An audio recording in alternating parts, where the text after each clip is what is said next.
ჩვენი არხის მხარდამჭერები. ეს მონადირეების არხია. მე მარლენი ვარ. ამ არხის ავტორი და წამყვანი.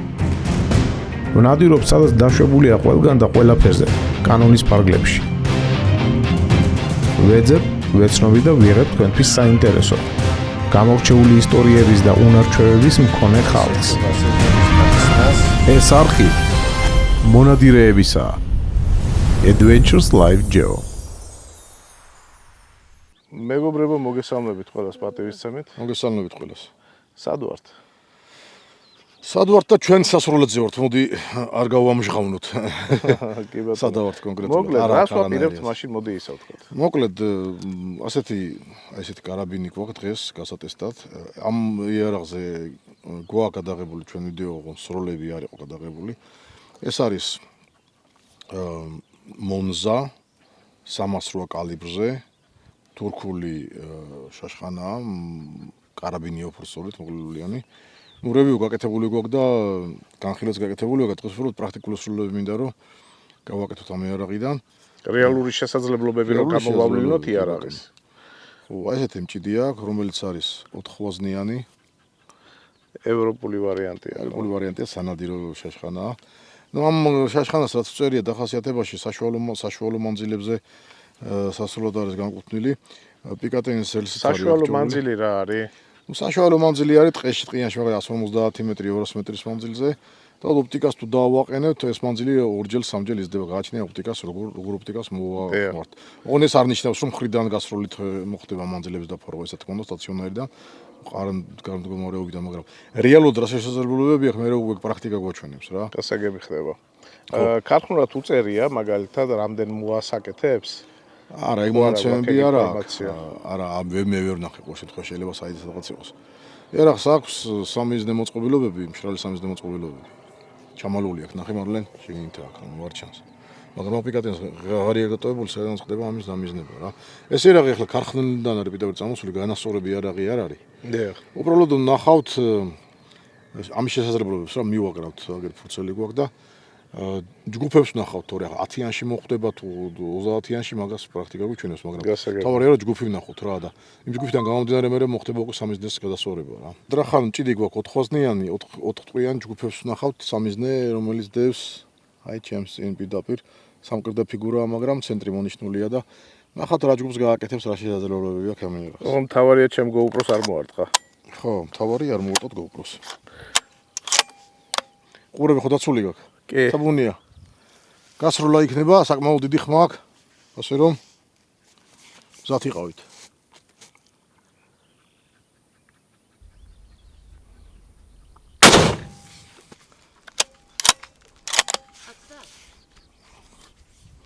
შენ უხარ შარიანი. რამხელა წნევას აქმნის ირგვლივ. კი.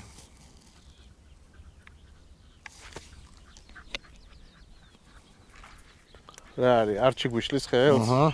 მესამე გასროლა.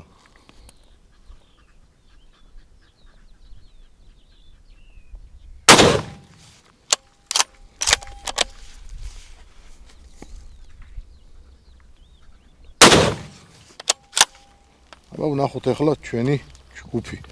მხრიდან არის ნასროლი, არ დაგავიწყდეთ. რა დისტანციაზე ისროდი? არ არის შორი მანძილი 150 მეტრა. ეს ალბათ პირველი განასროლია ცივილულიდან. დიახ. და შემდეგ დაასტაბილურა. აჰა. ისე მე წარმომიდგენია, მოდი საყრდენი გავიკეთოთ და ისე ვისროლოთ. ძალიან მაინტერესებს რა. საყრდენიდან შეიძლება რომ ნახოთ. ანუ ეს სამი დავიმახსოვრეთ.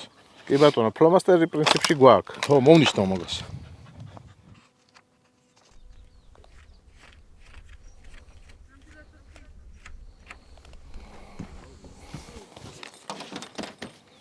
მოკლედ, ახლა მოხდება გასროლა უკვე საყრდენიდან.